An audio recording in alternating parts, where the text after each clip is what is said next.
Search is dying and AI has already taken over. If your brand isn't showing up inside answer engines like ChatGPT, you're already invisible. This is the AEO Show, the podcast that teaches you how to become the answer in the age of AI. Every episode breaks down what's working right now to get found in a zero-click world. Listen now and join the free forever community at aeo.co/free.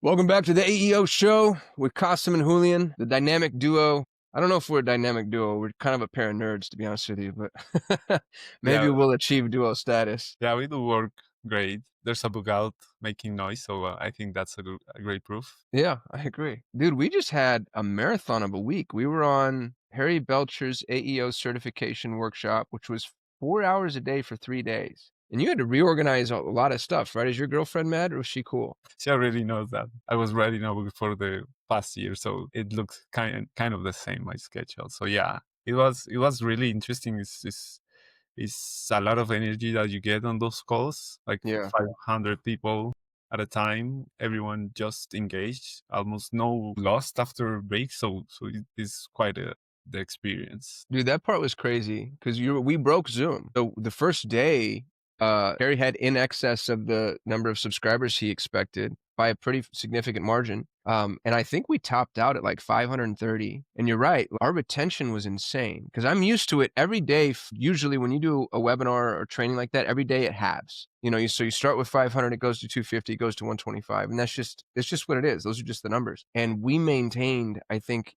90% of the subscribers the whole time. So I thought that was super cool. So that's good news. Win number one. Win number two is the book that I'm going to say that we wrote, Julian, and then I'm going to wink at you because Julian wrote the book and then we slapped me and Perry's face on it. The book that Julian wrote just reached number one internationally for 3 of the biggest categories in marketing. It's number one in internet marketing, number one in marketing for small businesses, and number one for web marketing. And dare I say, and this is not casting shade, by the way, because this is a person that I love and who I follow and I've learned a lot from.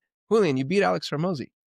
That's crazy. Yeah. So in the bestseller in marketing for small businesses, under the top 100 paid books, you're number one and $100 million leads is number 2, which again, Amazon, it averages it day by day. So I would anticipate Hormozi coming back at some point, but it's nice to, we got this. If I scored on Michael Jordan one time in my life, that would be it. Exactly. So that feels pretty good, dude. How do you feel? The payoff is just too much, and seeing that people are finding value on the book is just what we wanted.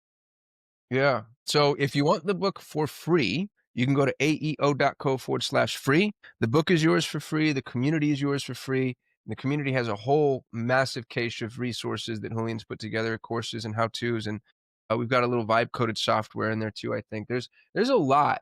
And to be frank, you need support because this really is it's an endeavor in its infancy. The thing that we kept saying on the call that I want to repeat here is we are repeating Google circa 2004. Like, dude, I don't know if you remember, but if you did you do any SEO back in the day? I know you're a graphic designer, but did that ever cross your sphere at all? Well, just basic HTML and CSS play, just getting to know how that worked, but not much. I was pretty young. Yeah. I wasn't. I was old. I'm a lot older than you. In 2004, if you optimized anything, dude, it took an hour to optimize a site and you were on the top of the search engines. And then once you were on the top of the search engines, you stayed there because there was an inbuilt kind of flywheel of traffic. The framing that I gave everybody on the cert was traffic means relevance, relevance means ranking, ranking means traffic. So as soon as you started to rank, it just was a runaway train.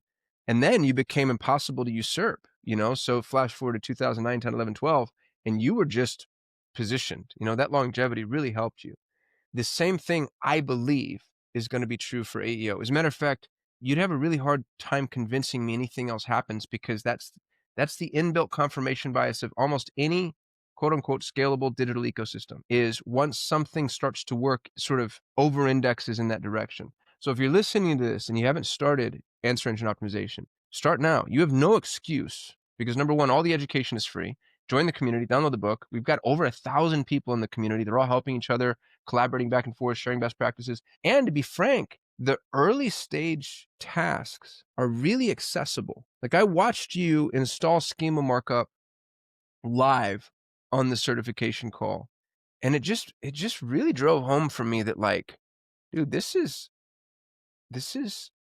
like something people can do, you know? So anyway, that's the soapbox moment. What I'd love to know from you, Julian, is what came out of that, you know, the 12 hours we just spent together with 500 people? What was your big takeaway or takeaways? Like, what was the thing that you felt like we should bring to our listeners and sort of cascade forth? Well, just I have two which are kind of really big. One of that I already know, but it was like really important to expose that in that call, which was like most people were asking about schema, and if you go into the rabbit hole, you'll figure out that this is really complex just by just seeing this code inside in front of you. It's really intimidating, but going back to what Andre Karpati said, which is this is just the guy that knows more about AI and how AI is going to land in the future. He says that the most important language, coding language in the future or just right now is English. So you don't have to understand schema, JSON, anything like that. You only have to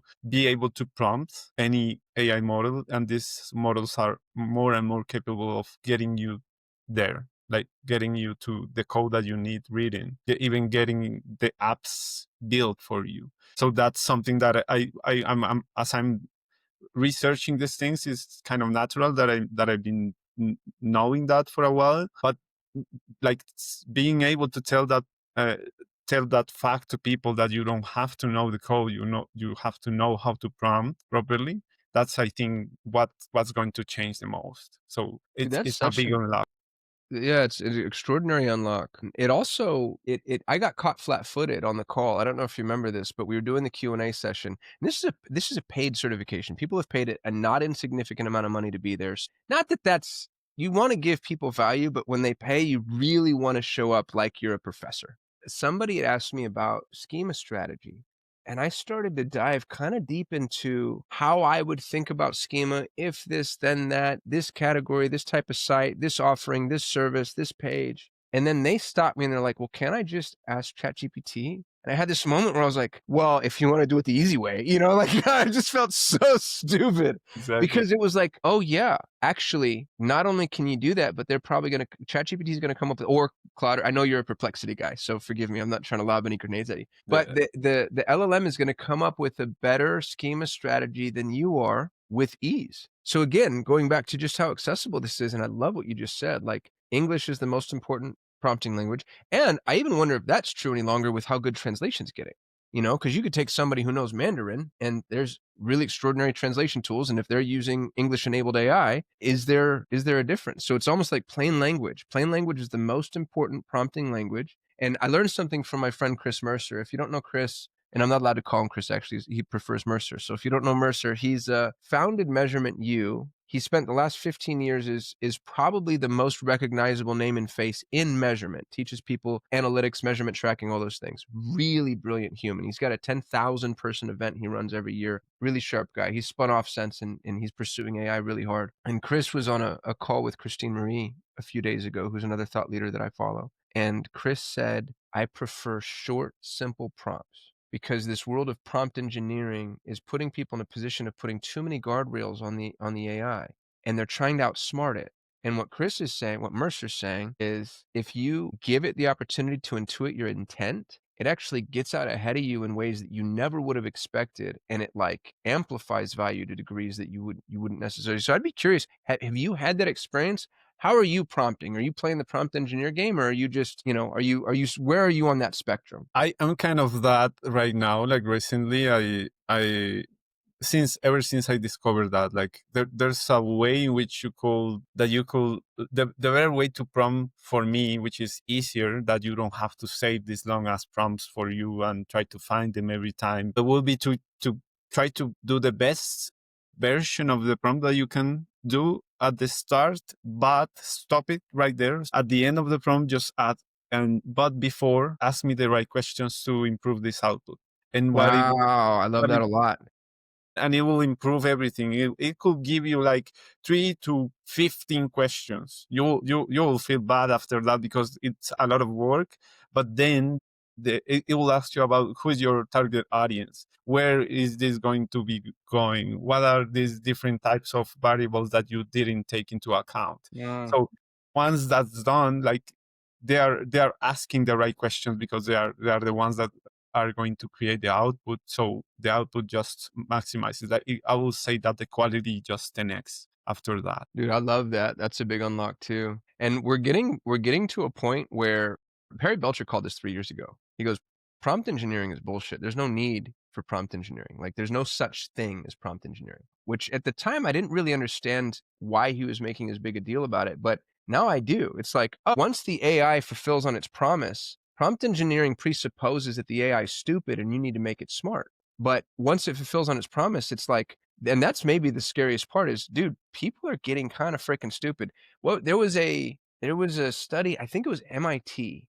Do you know what I'm talking about? MIT came out with a study that actually showed like a decrease in cognition after extended use of AI tools. Like it's literally making us stupid. Yeah, yeah, it makes sense. If Which you I guess is it's a whole different podcast. So we'll go back to AEO, but I like your idea with the prompting. So you said that was your one big key takeaway. What was your number two? Well, the second one comes from the master itself. Like Barry Belcher mentioned this just briefly, like it didn't make it sound like a big thing, but for me, it really is the key thing to understand where this is going to end up with. And it was like we suffer like as humans of decision fatigue. So comes from every endeavor that we try to take on a day-to-day basis. Everything that will help us save calories. I like that concept. I heard that from Donald Miller. I think every time we are trying to save calories, that's why if information is not clear, we tend to just leave. Ignore it. Yeah. So you need to be clear. But Perry told us a great example about his girlfriend that she will drive 3 miles every day, but every time she will put the GPS at the same location in the same way because she didn't want to think too much through that process every day. So and that's not just her, that's all of us.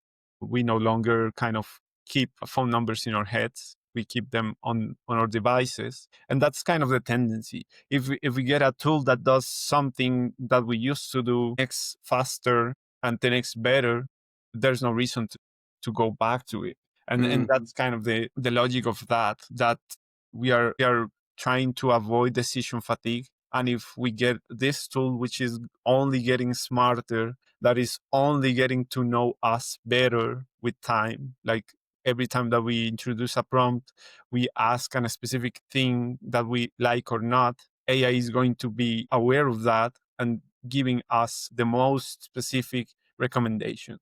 So once we get that experience, we no longer will have to go through even the recommendations that they go through. Why we'll be considering what type of cheese we want if everything is in our history or preferences. So in terms of commercial intent and everything, I think we will default to AI having the lead on the recommendations, and we will either approve or deny, but given time we will just default to their recommendation because they will end up knowing us better than we know Funny, ourselves. man, I was dubious in the beginning. I had a couple of experiences. I was shopping for a sauna, and I asked ChatGPT for the best sauna for my circumstances. I have heavy metal poisoning. I have this much space. I need this much heat. I'm looking for infrared. Like I had my buy box, and I'm shopping for a sauna. And ChatGPT came pretty hard with a strong recommendation on this is the sauna for you. And I'm like, I don't trust that. I don't trust you got me the best deal because, bro, I'm cheap. I mean, you don't even, you won't, we'll never know. Like, if you're listening to this, I'm a Jedi. I got all the tricks, so anyway, I'm just like, there's no way that's the best deal. So even if that's the best sauna, that's not the best deal. And then I don't even know if that's the best sauna. So then after asking it, I went and I did my own research. And bro, sure enough, I get to the bottom of the rainbow and I'm just like, wow, that's the one. And that's happened a couple of times. The other thing that happened really recently with our team, I was interested in a project management tool. Like we're doing a lot of things and it was all getting away from me. It was hard to organize and hard to manage. And so I gave it the variables. I was like, I own multiple companies. I have team everywhere. I don't know how to do this. And I was talking to it and it was like, go use ClickUp. And I'm like, no, I know ClickUp. I like ClickUp, but I'm a unique snowflake. You know what I mean? Like I need something. I thought I was going to get something obscure or something, very just, and then it was like, it came back. It's so funny, dude. I actually have the thread. It came back again and it was like, no, I still think ClickUp. And I'm like, well, ChatGPT is stupid. Clearly, I need to go do this myself. And bro, sure enough, I spent all day wasting time playing with a bunch of garbage tools that just like, that doesn't work. That doesn't work. And finally, I pull up ClickUp, which I have with another company I own. And I'm like, wow, this really does do everything that I need it to do. So it's crazy how, and now I'm starting to really feel that comfort. And I think the whole world is going to go down that funnel. They're going to doubt. And as long as they get the confirmation a couple of times, then, dude, it's scary because we're going to over index. I'm going to be like, I was bitten by a rattlesnake. What's the antidote? And ChatGPT is going to tell me. And I'm going to be like, all right, I guess I got to drink frog piss. And you know what I mean? Like when it's wrong, we're going to get in a lot of trouble too. But it is funny how just 2 or 3 times, it's all it takes to really be trained into thinking, wow, this thing really knows me better than I know myself. Exactly. And what you just said, like once you get that experience, that's trust building. Like you Mm-hmm. start to trust it more and more with the things that you ask every day, and the recommendations just land on your head differently. So that's what happened with a trusted companion. AI and ChatGPT is often more than ever like a friend, like somebody that knows a lot about you and that you trust its recommendations. So that's kind of the place that we are stepping in. And don't get me started on these new robots. They are going to be AI powered. They are going to be whispering in your ear, like quite literally. Yeah, so the robots, the last I heard, China's shipping at $1,700 landed. And what do you know about them? I, Because I I assume it's like 3D printers. I bought 2 3D printers now, and they both suck, and I can't use them, and they're hard, and they pissed me off, and I spilled resin. I'm pretty sure I have cancer now. So it's in my garage. I tried to give it to my cousin. but Do you think they're going to come battle ready, or do you think we're a couple years off? no, they are pretty much battle ready. They are powered by the latest NVIDIA brains. Like they call it actually brains. This is like a full computer that is the most advanced thing. So I'm talking about mostly about, I think it's Neo. Neo is the latest one. How do you spell that? Neo, like Neo? I think that's it. It's funny because it's like covered in a cozy like cotton texture, and it Yeah, comes in that's the way to pickle. do it, so you don't think it's going to kill you. Exactly. Bro, have you ever seen Big Hero 6, the kids movie? I haven't. I know it. I know which one Yeah, you they made the robot a fluffy, huggable. Yeah, because I exactly. mean, you definitely don't want that thing to look like the Terminator. Exactly. So yeah. Well, just to be fair, you are comparing a robot, an actual robot that is years beyond to a 3D printer, which has a lot of complication. Like you have to understand 3D design or something like that, materials. So these things operate on its own, and not even they're not like they're not running on its own 100%. Which something is really interesting is that if the robot is not able to complete a task, it will be operated by somebody else. So they have the capability of just connecting with an operator, and the operator will find the right way to fill in your dishwasher properly without breaking anything, and That then the robot will creeps me out, learn dude. that. Operated by somebody else where? Is this out of China? Might be. I think they will start with maybe locally sourced technicians, but I think everything will end up being operated by Indians or somebody else, like in emerging nations. So but either way, like this is like how they fill in the gap on the things that they don't know how to do, but they are going to be learning. So in the future, they will be fully, I think. What's interesting about that, that impacts what we do because you're going to talk to the robot and you're going to say, hey, I'm out of AA batteries. Can you order some AA batteries? Now, and then the question is how does the robot know which AA batteries to order, what vendor to get them from, how many to get? And AA batteries is probably a bad example because it's such a commodity. But you will talk to the robot about other things, right? It's like, hey, I want a new French press. And there's 150,000 French presses out there. And now if you're an e-commerce store selling French presses, how do you get out in between that?